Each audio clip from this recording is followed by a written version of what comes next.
Hello hi friends, ಎಲ್ಲರೂ ಹೆಂಗೆ ಅದೀರಿ? ನೀವೆಲ್ಲರೂ ಆರಾಮದೀರ ಅಂತ ಅನ್ಕೋತೀನಿ.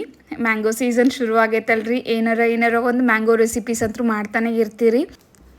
ಹಣ್ಣು ಮಾವಿನಕಾಯಿಂದ ಶಿಕರಣಿ ಅಂತ, ಜ್ಯೂಸ್ ಅಂತ, ಕಚ್ಚಾ ಮಾವಿನಕಾಯಿ ಇದ್ರೆ ಉಪ್ಪಿನಕಾಯಿ, ಅದು ಇದು ಅಂತ ಹೇಳಿ ಭಾಳಷ್ಟು ಮಾಡ್ತಿರ್ತೀವಿ. ಸೊ ಇವತ್ತು ನಾನು ನಿಮಗೆ ಮ್ಯಾಂಗೋದ ಫಿರ್ನಿ ಮಾಡೋದು ಹೇಳ್ಕೊಡ್ತೀನಿ. ಸೊ ಬರ್ರಿ ರೆಸಿಪಿ ಶುರು ಮಾಡೋಣ. ಇದಕ್ಕೆ ನಾನು 2 ಹಣ್ಣಾಗಿರುವಂಥ ಮಾವಿನ ಹಣ್ಣು ತೊಗೊಂಡಿನಿ. ಅದಕ್ಕೆ ಒಂದು ಬಟ್ಲದ್ನಾಗ ಒಂದು 5 ಸ್ಪೂನಷ್ಟು ನಾನು ಅಕ್ಕಿ ತೊಗೊಂಡೆ, ತೊಳೆದು ಅದನ್ನು ನೆನೆ ಹಾಕ್ಬಿಟ್ಟಿನಿ. ಈಗ ನೋಡ್ರಿ, ನಾನು ಏನು ಮಾವಿನ ಹಣ್ಣು ತೊಗೊಂಡಿದ್ನಲ್ಲ, ಇದು ಅಪೂಸ್ ಮಾವಿನ ಹಣ್ಣು, ನಾವು ಅಲ್ಫೆನ್ಸೋ ಅಂತ ಏನು ಹೇಳ್ತೀವಲ್ಲ, ಇದು. ಸೊ ನನಗೆ ಇದು ಹಣ್ಣಂತರೂ ಭಾಳ ಭಯಂಕರ ಸೇರ್ತೈತಿ. ಮಾವಿನಕಾಯಿ ಸೀಸನ್ ಮುಗಿಯೋ ಮಟ್ಟ ನಾ ಈ ಹಣ್ಣಂತರೂ ತಿಂತಾನೆ ಇರ್ತೀನಿ. ಮಳೆ ಬೀಳೋಕ್ಕಿಂತ ಮುಂಚೆ ಮಟನೂ ನಾನು ತಿಂತೀನಿ. ಆಮೇಲೆ ಹುಳ ಬೀಳ್ತಾವಂತ ಹೇಳ್ತಾರಲ್ಲ, ಅದಕ್ಕೆ ಆ ಟೈಮ್ನಾಗ ಸ್ಟಾಪ್ ಮಾಡಿಬಿಡ್ತೀವಿ. ಸೊ ಈಗ ನೋಡ್ಬೋದು ನೀವು, ನಾನು ಇಲ್ಲಿ ಮ್ಯಾಂಗೋಸ್ನ ಈ ಥರ ಕಟ್ ಮಾಡ್ಕೊಳತ್ತೀನಿ. ಜಸ್ಟ್ ಸ್ಲಿಟ್ಸ್ ಹಾಕ್ತಾ ಹೋಗ್ಬಿಟ್ರೆ ಮುಗಿದು ಹೋತು ನಮ್ಗೆ. ಹಿಂಗೆ ಟಿವ್ಯಾಗದು ತೋರಿಸ್ತಾ ಇರಲ್ಲ, ಎಕ್ದಮ್ ಹಂಗೆ ಬರ್ತೈತಿ ನೋಡ್ರಿ. ಈಗ ಇದನ್ನು ಪಲ್ಪನ್ನ ನಾವು ಹಿಂಗೆ ತಕ್ಕೊಳಕತ್ತೀನಿ. ಇದು ಆ್ಯಕ್ಚುಲಿ ನಾನು ಗಾರ್ನಿಷ್ಗೆ ಈ ಥರ ಮಾಡ್ಕೊಂಡಿರೋದು. ಬಟ್ ನಾವು ಮಿಕ್ಸರ್ಗೆ ಏನು ಮಾಡ್ತೀವಲ್ಲ, ಅದನ್ನು ಯೂಶ್ವಲಿ ನೋಡ್ರಿ, ಈಗ ನೀವು ಮಿಕ್ಸರ್ ಜಾರ್ನಾಗ ನೋಡ್ಬೋದು, ಆ ಥರ ನಾನು ಪಲ್ಪ್ ತಕ್ಕೊಂಡೀನಿ. ಹಂಗೆ ಇಲ್ಲಿ ನಂದು ಅಕ್ಕಿನೂ ನೆಂದಾವ. ಸೊ ಈಗ ನಾನು ಏನು ಮಾಡ್ತೀನಿ, ಮಿಕ್ಸರಿಗೆ ಇದನ್ನು ಹಾಕ್ಕೊಂಡು ಬಂದುಬಿಡ್ತೀನಿ. ಏನಿಲ್ಲ, ಪಲ್ಪ್ ಏನಿರ್ತೈತಲ್ಲ ಅದನ್ನಷ್ಟು ಜಸ್ಟ್ ಫೈನ್ ಪೇಸ್ಟ್ ನೀವು ಮಾಡ್ಕೊಂಡು ಬಂದುಬಿಟ್ರಿ ಅಂದ್ರೆ ಸಾಕು.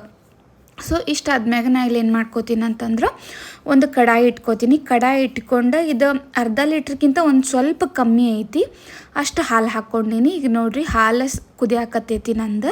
ಈ ಟೈಮ್ನಾಗ ನಾ ಏನು ಅಕ್ಕಿ ನೆನೆಸಿಟ್ಕೊಂಡಿದ್ನಲ್ಲ ಅದನ್ನು ಹಾಕಾತೀನಿ. ಇದು ಈಸಿಲಿ ಬ್ರೇಕ್ ಆಗತ್ತಿತ್ತು. ಸುಮಾರು ಏನಿಲ್ಲ ಅಂದರೂ ನಾನು 20-30 ನಿಮಿಷ ಅಕ್ಕಿನ ನೆನೆಸಿಟ್ಕೊಂಡಿದ್ನಿ. ಇಲ್ಲಾಂದ್ರೆ ಹಾಲಿನಾಗ ಭಾಳ ಹೊತ್ತು ಬೇಯಿಸ್ಬೇಕಾಗ್ತೈತಲ್ರಿ, ಸುಮ್ಮನೆ ತ್ರಾಸು ಎದಕ್ಕೆ, ಮೊದಲ ನೆನೆಸ್ಕೊಂಡ್ಬಿಟ್ರೆ ಜಲ್ದಿ ಆಗ್ತೈತಿ. ಹಂಗೆ ಇಲ್ಲಿ ಸೈಡಿಗೆ ನಾನು ಕಸ್ಟರ್ಡ್ ರೆಡಿ ಮಾಡ್ಕೊಳಕತ್ತೀನಿ. ಇದಕ್ಕೊಂದು ನಾನು 2.5 ಟೀ ಸ್ಪೂನಷ್ಟು ಕಸ್ಟರ್ಡ್ ಪೌಡರ್ ತೊಗೊಂಡಿನಿ.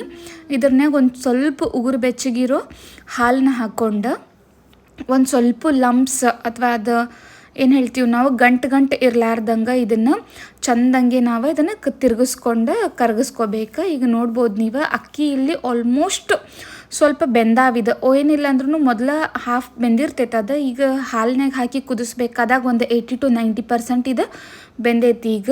ಸೊ ನೋಡ್ಬೋದು ನೀವು, ಆಲ್ಮೋಸ್ಟ್ ಅಕ್ಕಿ ಹಿಂಗೆ ತೊಗೊಂಡು ನೋಡ್ರಿ, ಒಂದು 2 ಕಾಳು ನೀವು ಕೈಯೊಳಗೆ ತೊಗೊಂಡು ಹೆಚ್ಚಿಗೆ ನೋಡಿದ್ರೆ ನಮಗೀಗ ಅನ್ನ ಅದು ನಾವು ಹೆಂಗೆ ಮಾಡ್ತೀವಲ್ಲ ಆ ಥರ ಆಗಿರ್ತೈತಿ ಇದು. ಇಷ್ಟು ಆದಾಗ ನಾವು ಇಲ್ಲಿ ಸಕ್ರೆ ಹಾಕ್ಕೋಬೇಕು. ಮೊದಲಿಗೆ ಹಾಲಿನಾಗ ಸಕ್ರೆ ಹಾಕ್ಕೊಳಕ್ಕೆ ಹೋಗಬೇಡ್ರಿ, ಅಕ್ಕಿ ಬೇಯಕ್ಕೆ ಟೈಮ್ ಹಿಡಿತೈತಿ. ಅಕ್ಕಿ ಬೆಂದಾದ್ಮೇಲೆ ಸಕ್ರೆ ಹಾಕೋರಿ. ಇಲ್ಲೊಂದು ನಾನು 4-5 ಟೀ ಸ್ಪೂನಷ್ಟು ಸಕ್ರೆ ಹಾಕ್ಕೊಂಡಿನಿ. ಯಾಕಂದರೆ ಇದು ಮ್ಯಾಂಗೋ ಭಾಳ ಸ್ವೀಟ್ ಇತ್ತು. ಸೊ ಸ್ವೀಟ್ ನಿಮ್ಗೆ ಹೆಂಗೆ ಬೇಕಲ್ಲ ಹಂಗೆ ನೀವು ಹೆಚ್ಚು ಕಮ್ಮಿ ಮಾಡ್ಕೋಬೋದು. ಈಗ ಸಕ್ರೆ ಹಾಕಿ ನಾವು ಕುದಿಸ್ಕೋಬೇಕಾದಾಗ ಏನು ಮಾಡ್ತೀನಿ, ನಾನು ಕಸ್ಟರ್ಡ್ ಆಗಲೇ ಏನು ಕಲಸಿಟ್ಟಿದ್ನಲ್ಲ ನಾ ಹಾಲೊಳಗೆ, ಸೊ ಅದನ್ನು ಇದ್ರೊಳಗೆ ಹಾಕಾಕತ್ತೀನಿ. ನಾನು ಹಾಕಿ ಕಂಟಿನ್ಯೂಯಸ್ ಕಲಸ್ರಿ, ಇಲ್ಲಾಂದ್ರೆ ಅದು ಭಾಳ ಜಲ್ದಿ ಗಟ್ಟಿ ಆಗಿಬಿಡ್ತೈತಿ. ಒಂದು ಸರ್ತಿ ಗಟ್ಟಿ ಆತಂದ್ರೆ ಅದು ಲಂಪ್ಸ್ ಅದೇನು ಬಡ್ಕೊಳಕ್ಕೆ ನಮ್ಗೆ ಜಾಸ್ತಿ ಟೈಮ್ ಹಿಡಿತೈತಿ. ಸೊ ಅದನ್ನು ಗಟ್ಟಿ ಆಗಕ್ಕೆ ಕೊಡಕ್ಕೆ ಹೋಗಬೇಡ್ರಿ, ಕಂಟಿನ್ಯೂಯಸ್ ಒಂಥರ ಸ್ಟರ್ ಮಾಡ್ತಾ ಇರ್ರಿ. ಸೊ ಅಷ್ಟು ಕನ್ಸಿಸ್ಟೆನ್ಸಿ ನಮಗೆ ಬಂದಾದ್ಮೇಲೆ ಈಗ ಇದು ನೋಡ್ರಿ, ನಾ ಇದ್ರೊಳಗೆ ಒಣ ದ್ರಾಕ್ಷಿ ಹಾಕ್ಕೊಂಡಿನಿ. ಹಂಗೆ ಒಂದು ಸ್ವಲ್ಪ ಬಾದಾಮಿ, ಹಂಗೆ ಒಂದು ಸ್ವಲ್ಪ ಗೋಡಂಬಿ ಹಾಕ್ಕೊಳಕತ್ತೀನಿ. ಅದ್ರ ಜೊತೆಗೆ ನಾ ಇಲ್ಲಿ ಮೆಲನ್ ಸೀಡ್ಸ್ನು ಹಾಕ್ಕೊಳಕತ್ತೀನಿ. ಇದು ಪಕ್ಕ ಆಪ್ಷನಲ್ ಐತಿ, ನಿಮ್ಮ ಕಡೆ ಯಾವ ಡ್ರೈ ಫ್ರೂಟ್ಸ್ ಐತಿ ನೀವು ಅದನ್ನು ಹಾಕೋರಿ. ಇಲ್ಲಪ್ಪ ಅಂದ್ರೆ ಬರೀ ಏಲಕ್ಕಿದು ಕುಟ್ಟಿ ಪುಡಿ ಮಾಡಿ ಹಾಕ್ಕೊಂಡ್ರೂ ಸಾಕು, ಫ್ಲೇವರ್ ಜಬರ್ದಸ್ತ್ ಇರ್ತೈತಿ. ಈಗ ನಾ ಏಲಕ್ಕಿದು ಪುಡಿ ಮಾಡ್ಕೊಂಡು ಹಾಕ್ಕೊಳಕತ್ತೀನಿ. ಸೊ ಇಷ್ಟು ಹಾಕ್ಕೊಂಡ್ರೆ ಸಾಕು.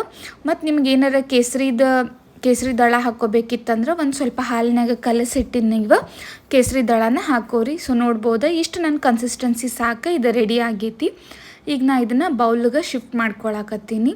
ಯಾವುದರ ಬೌಲಿಗೆ ತೊಗೊಂಡು ಇದನ್ನು ರೂಮ್ ಟೆಂಪ್ರೇಚರ್ನಾಗ ಕೂಲ್ ಡೌನ್ ಆಗಕ್ಕೆ ಇಲ್ಲಾಂದ್ರೆ ನೀವು ಫ್ರಿಜ್ನಾಗ ಇಟ್ರೂ ಏನು ತೊಂದರೆ ಇಲ್ಲ. ಬಟ್ ಏನಂದ್ರೆ ಟ್ರಾನ್ಸ್ಫರ್ ಮಾಡಿದ ತಕ್ಷಣ ಇದನ್ನು ತಿರುಗಿಸ್ಕೊಳ್ತಾ ಇರ್ರಿ, ಯಾಕಂದ್ರೆ ಮ್ಯಾಗ ಒಂದು ಲೇಯರ್ ಫಾರ್ಮ್ ಆಗ್ತೈತಲ್ಲ, ಸೊ ಅದನ್ನು ಆಗಕ್ಕೆ ಕೊಡಕ್ಕೆ ಹೋಗಬೇಡ್ರಿ. ಸೊ ಕಂಟಿನ್ಯೂಯಸ್ ಇದನ್ನು ಸ್ಟರ್ ಮಾಡ್ತಾನೆ ಇರ್ರಿ. ಈಗ ನೋಡ್ರಿ, ಅದೊಂದು ಸ್ವಲ್ಪ ಕೂಲ್ ಡೌನ್ ಆದಮೇಲೆ ನಾನಿಲ್ಲಿ ಮ್ಯಾಂಗೋದು ಪಲ್ಪ್ದೇನು ಪ್ಯೂರಿ ಮಾಡ್ಕೊಂಡಿದ್ನಲ್ಲ, ಸೊ ಅದನ್ನು ಮಿಕ್ಸ್ ಮಾಡ್ಕೊಳಕತ್ತೀನಿ. ಸೊ ಈಗ ಇದನ್ನು ಚಂದಂಗೆನ ನೋಡ್ರಿ, ಇಲ್ಲಿ ಈ ಥರ ಕಲ್ಸ್ಕೋರಿ. ಎಷ್ಟು ಮಸ್ತ್ ಕಲರ್ ಬಂತಲ್ಲ, ಯಾವ ಕೇಸರಿನೂ ಬೇಡ ಏನೂ ಬೇಡ, ಅಷ್ಟು ಮಸ್ತ್ ಕಲರ್ ಬರ್ತೈತಿ. ಎಕ್ದಮ್ ಆರೆಂಜ್ ಥರ ಇರ್ತೈತಿ. ಇದು ನೋಡಕ್ಕೆ ಮಾತ್ರ ಕಣ್ಣಿಗೆ ಭಾಳ ಸಖತ್ ಇರ್ತೈತಿ, ಅಷ್ಟು ತಿನ್ನೋಕ್ಕೂ ರುಚಿ ಇರ್ತೈತಿ ಇದು. ಸೊ ಈಗ ನಾ ಇದನ್ನು ಸರ್ವ್ ಮಾಡ್ಕೊಳತ್ತೀನಿ. ಸೊ ನೀವು ನೋಡ್ಬೋದ ಕನ್ಸಿಸ್ಟೆನ್ಸಿ ಇಷ್ಟ ಇಡ್ರಿ, ಭಾಳ ಗಟ್ಟಿ ಮಾಡೋಕ್ಕೆ ಹೋಗಬೇಡ್ರಿ, ಅಷ್ಟು ಚಲೋ ಅನ್ಸಂಗಿಲ್ಲ. ಮತ್ತು ಎಕ್ದಮ್ ಹಿಂಗೆ ಭಾಳ ತೆಳುಗೂ ಮಾಡ್ಕೊಳಕ್ಕೆ ಹೋಗಬೇಡ್ರಿ. ಸೊ ನೋಡ್ಬೋದು ನೀವು, ನಾ ಮೊದಲೊಂದು ಬೌಲಿಗೆ ಶಿಫ್ಟ್ ಮಾಡ್ಕೊಂಡಿನಿ, ಈಗ ಒಂದು ಗ್ಲಾಸಿಗೆ ಹಾಕ್ಕೊಳಕತ್ತೀನಿ. ಸೊ ನೋಡ್ಬೋದು ನೀವು ಎಷ್ಟು ಚಲೋ ಕಾಣಕತ್ತೈತಲ್ಲ. ಸೊ ಏನಿಲ್ಲಾದರೂ ಒಂದು 5-6 ಸ್ಪೂನ್ ಅಕ್ಕಿ ಮತ್ತು ಒಂದು 2 ಮ್ಯಾಂಗೋ ಹಣ್ಣಿಂದ ನಮಗೇನಂದ್ರೆ ಒಂದು 5ರಿಂದ 6 ಮಂದಿಗೆ ಆಗೋಷ್ಟು ಇಲ್ಲಿ ಡೆಸರ್ಟ್ ರೆಡಿ ಆಗ್ತೈತಿ. ಸೊ ನೋಡ್ಬೋದು ಫುಲ್ ಮಸ್ತ್ ಇರ್ತೈತಿ. ಎಕ್ದಮ್ ಇದನ್ನು ಒಂದು ಸ್ವಲ್ಪ ಚಿಲ್ ಮಾಡಿ ತಿನ್ನಿರಿ, ಭಾಳ ಸಖತ್ತಿರ್ತೈತಿ. ಆಮ್ಯಾಗ ಇದಕ್ಕೆ ಆಗಲೇ ನಾನು ಕಟ್ ಮಾಡಿ ಇಟ್ಕೊಂಡಿದ್ನೆಲ್ಲ ಮ್ಯಾಂಗೋನ, ಸೊ ಇದನ್ನು ಈ ಥರ ನಾ ಇಲ್ಲಿ ಒಂದು ಚೂರು ಗಾರ್ನಿಷ್ ಮಾಡತ್ತೀನಿ. ನೋಡೋಕೆ ಮಾತ್ರ ಭಾಳ ಸಖತ್ತಿರ್ತೈತಿ, ಯಾಕಂದ್ರೆ ತಿನ್ಬೇಕಾದಾಗ ಈ ಥರ ಸ್ಲೈಸಸ್ ನಮ್ಗೆ ಸಿಗಾಕತ್ತಂದ್ರೆ ಏನೋ ಒಂಥರ ಅದು ಬೈಟ್ ಭಾಳ ಮಸ್ತ್ ಇರ್ತೈತಿ. ಈಗ ಇದಕ್ಕೆ ನಾನು ಒಂದು ಸ್ವಲ್ಪ ಆವಾಗ ಏನು ಡ್ರೈ ಫ್ರೂಟ್ಸ್ ಕಟ್ ಮಾಡಿ ಹಾಕ್ಕೊಂಡಿದ್ನೆಲ್ಲ ಒಂದು ಸ್ವಲ್ಪ ಇಟ್ಕೊಂಡಿದ್ದೆ, ಅದನ್ನು ಇದ್ರ ಮೇಲೆ ಸ್ವಲ್ಪ ಗಾರ್ನಿಷ್ ಮಾಡತ್ತೀನಿ. ನಿಮ್ಮ ಕಡೆ ಯಾವ್ದು ಇರ್ತೈತಲ್ಲ, ಇದು ಪರ್ಸ್ನಲಿ ಆಪ್ಷನಲ್ ಐತಿ. ಸೊ ನಿಮ್ಗೆ ಯಾವ್ದು ಇರ್ತೈತಿ ಅದನ್ನು ಹಾಕೋರಿ, ಇಲ್ಲಾಂದ್ರೆ ಹಂಗೆ ಬಿಡ್ರಿ. ಆದಷ್ಟು ಚಿಲ್ ಮಾಡಿ ತಿನ್ನಿರಿ, ಭಾಳ ಸಖತ್ತಿರ್ತೈತಿ. ಈ ಬೇಸಿಗೆನ್ಯಾಗ, ಈ ಮಾವಿನ ಹಣ್ಣಿನ ಸೀಸನ್ಯಾಗ ಇದನ್ನು ಮಿಸ್ ಮಾಡ್ಕೊಳಕ್ಕೆ ಹೋಗಬೇಡ್ರಿ. ವಿಡಿಯೋ ಇಷ್ಟ ಆದರೆ ಪ್ಲೀಸ್ ಲೈಕ್, ಶೇರ್, ಸಬ್ಸ್ಕ್ರೈಬ್ ಮಾಡಿ ಬೆಲ್ ಐಕನ್ ಒತ್ತಿರಿ. ಬಾಯ್.